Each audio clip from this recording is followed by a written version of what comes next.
वही हुआ जिसका डर था। अमेरिका ने ईरान की पीठ में मुज़ाकरात के नाम के ऊपर छुरा घोंप दिया। अगले 48 घंटे इंतहाई अहम। अमेरिका के B-2 बम्बार तैयारे जो हैं वो शिरकत कर रहे हैं, वहीं पे F-35 और F-32 जो हैं वो भी शामिल हैं। और इसराइली ईरान के डर से अपने घरों को छोड़ने पे मजबूर। मिस्र और लबनान समेत दीगर जो ममालिक हैं उनमें भी जंग के खतरात मंडलाने लगे। ये जानेंगे आज के वीलॉग में। मेरा नाम है इरफान मलिक और आप देख रहे हैं 24 न्यूज़ का डिजिटल प्लेटफॉर्म। ईरान और अमेरिका के दरमियान हालिया जो मुज़ाकरात थे, इस मुज़ाकरात के बाद अमेरिकी सदर ट्रंप की जानिब से ये कहा गया कि अमेरिका के पास जो मालूमात हैं और जो इन्फॉर्मेशन है उसकी बुनियाद के ऊपर ये कहा जा रहा है कि अगले 10 से 15 दिन के अंदर ईरान के पास जो महदूद जो है वो लिमिट है, और इस महदूद लिमिट के अंदर अगर उसने मुज़ाकरात को कामयाब ना बनाया और अमेरिका के मुतालबात को ना माना तो उसके बाद उसको बुरा अंजाम भुगतना पड़ेगा। लेकिन दूसरी जानिब अगर ईरान की तैयारियों की बात की जाए तो ईरान की जानिब से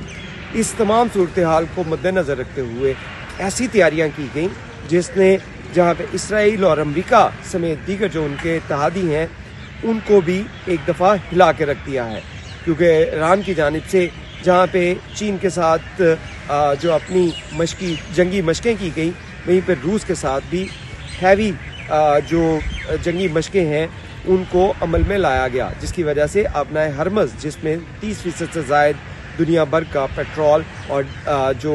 खाम तेल है वो गुजरता है, उस गुजरगाह को भी बंद करके दिखा दिया। ईरान की जानिब से अपनी फ़िज़ाई हदूद जो है इसको भी बंद कर दिया गया है, क्योंकि इसमें आपको बताएं कि अमेरिका की जानिब से ईरान के करीब और ईरान के आसपास के जो उनके बहरी अड्डे हैं और उसके साथ साथ जो एयर बेसिस हैं वहाँ पर हैवी डिप्लॉयमेंट जो है वो कर दी गई है, और ऐसी हैवी डिप्लॉयमेंट जो अमेरिका ने आज तक कभी नहीं की। यानी कि अमेरिका ने आज तक सबसे बड़ी जंग जो है वो इस सदी के दौरान इराक़ के साथ लड़ी या अफ़गानिस्तान के साथ, लेकिन इन जंगों के अंदर भी ईरान अमेरिका की तरफ से इतना हैवी इक्विपमेंट जो है उसका इस्तेमाल नहीं किया गया। इतनी बड़ी बैटल फील्ड जो है वो पहली दफ़ा सजाई जा रही है। इस बैटल फील्ड के अंदर जहाँ पे अमेरिका के B-2 बम्बार तैयारे जो हैं वो शिरकत कर रहे हैं, वहीं पे F-35 और F-32 जो हैं वो भी शामिल हैं। और ये इंतहाई ख़तरनाक मिसाइल टेक्नोलॉजी से लेस हैं जो कि ज़मीन के अंदर जाकर अपनी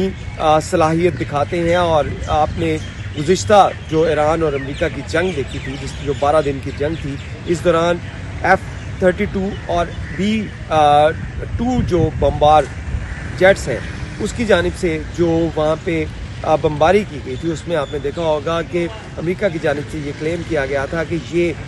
जो बम्बार तैयारे हैं इनके मिसाइल ज़मीन के अंदर जाके फटते हैं। और अमेरिका की जानिब से ये कहा गया था कि जो जौहरी साइट्स हैं ईरान की उसको मुकम्मल तौर पे तबाह कर दिया गया है। लेकिन इसके साथ साथ आपको ये भी बताएं कि अमेरिका की जानिब से जो जौहरी साइट तबाह करने का दावा किया गया था, अब अमेरिका की ही सैटेलाइट से वो तमाम जौहरी साइट्स को दोबारा कंक्रीट से मुकम्मल तौर पे अपग्रेड कर दिया गया है, यानी कि अब दोबारा वो फंक्शनल हो चुकी हैं। इसी तरह जो मिसाइल सिटी हैं वो भी फंक्शनल हो चुकी हैं। लेकिन इसके साथ साथ एक और भी चीज़ अहम है। वो चीज़ अहम ये है कि इसराइल ने अपने जो मुल्क के अंदर जो अहम उनके लोग हैं, जो अहम असासा है उनका इसराइल का, उनको मिस्र और उर्दन में शिफ्ट करने का प्लान तैयार कर लिया है। इसके साथ साथ आपको जो गुज़िश्ता जो अदवार के अंदर जो जंग हुई थी ईरान और इसराइल की, उसमें भी आपने देखा था कि बहुत से शेल्टर हाउसेस जो थे उनको एक्टिवेट कर दिया गया था ताकि जो इसराइली अवाम है उसको महफूज बनाया जा सके। लेकिन अब जो सूरत हाल है वो ये है कि पैनिक वहाँ से मूवमेंट जो है वो उसका आगाज़ हो चुका है। यानी कि जो इसराइली हैं उनको मालूम है कि ईरान और अमेरिका के दरमियान जो हालात कशीदा होंगे तो उसके बाद सबसे पहला जो मिसाइल वो गिरेगा वो इसराइल में गिरेगा। और इसके लिए इसराइल की जानिब से जो तैयारियां हैं वो भी अरूज पे पहुंची हुई हैं। इसराइली अवाम भी पैनिक में है, डरी हुई है और अपने आप को वहाँ से किसी और मुल्क जैसे मिस्र और उर्दन में शिफ्ट करने के लिए जो फ़्लाइट्स हैं वो ली जा रही हैं। और इसमें आपको ये बताते चलें कि अगर ये फ़्लाइट रडार देखा जाए तो इस वक्त बहुत सी परवाज़ें जो हैं वो इसराइल से مصر کی جانب اور اردن کی جانب جو جا رہی ہیں، یعنی کہ بہت سے فلائٹس کے اندر پیسنجر جو اسرائیلی پیسنجرز ہیں وہ اسرائیل کو اپنے ملک کو چھوڑ رہے ہیں۔ اس کی ایک بڑی وجہ یہ ہے کہ ایران کی جانب سے جو بیلسٹک میزائل رکھے گئے ہیں جن کا استعمال بھی کیا گیا تھا اسرائیل کے اوپر، ان کی وجہ سے بہت زیادہ نقصان تل ابیب اور دیگر جو شہر تھے اس میں کیا گیا ہوا تھا، اور اسی صورتحال کو مد نظر رکھتے ہوئے اس دفعہ اسرائیل نے جو اپنا ایئر ڈیفنس سسٹم ہے جو صرف انہی بیلسٹک میزائل کی وجہ سے ایرو 3 اور ایرو 4 یہ 2026 میں اس نئے ڈیفنس سسٹم کو ایکٹیویٹ کیا گیا ہے۔ اور یہ ایرو 4 کے بارے میں اگر بتائیں تو یہ جو آئرن ڈوم جس کو کہا جاتا تھا پہلے، ایک آئرن ڈوم جس میں جو چھوٹے چھوٹے راکٹس یا دیگر جو میزائل ہیں اس کو روکنے کے لیے وہ استعمال کیا جاتا تھا، یہ بھی اس سے لیٹسٹ فارم ہے، یعنی کہ ایرو 4 اس وقت دنیا کے اندر جدید ترین ایئر ڈیفنس سسٹم ہے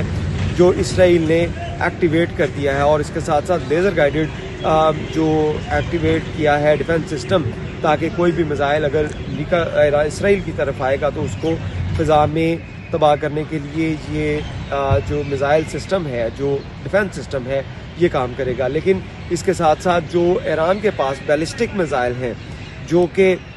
جن کی رفتار 40 سیکنڈ میں وہ اسرائیل کو فنا کر سکتے ہیں، یعنی کہ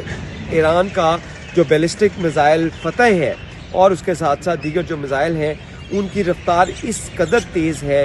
کہ وہ 40 سیکنڈ میں اگر ایران سے وہاں سے وہ اس کو جو ہے فائر کیا جاتا ہے تو وہ 40 سیکنڈ میں اسرائیل کی سرزمین جو ہے وہاں پہ تباہی پھیلا سکتے ہیں۔ تو اس تمام صورتحال کے اندر اسرائیل کی اس وقت جو ہے وہ حالت کافی ٹائٹ نظر آ رہی ہے، کیونکہ اس جنگ میں سب سے زیادہ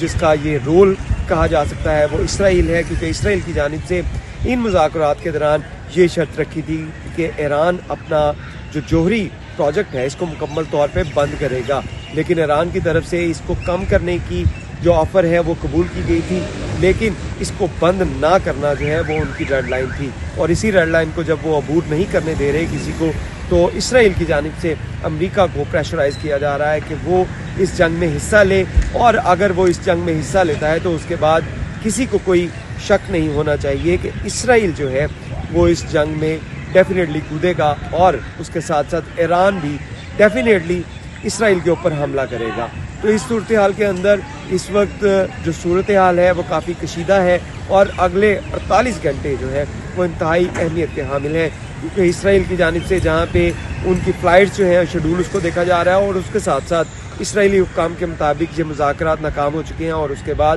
اب صرف حل جو ہے وہ جنگ ہی ہے۔ بہت شکریہ۔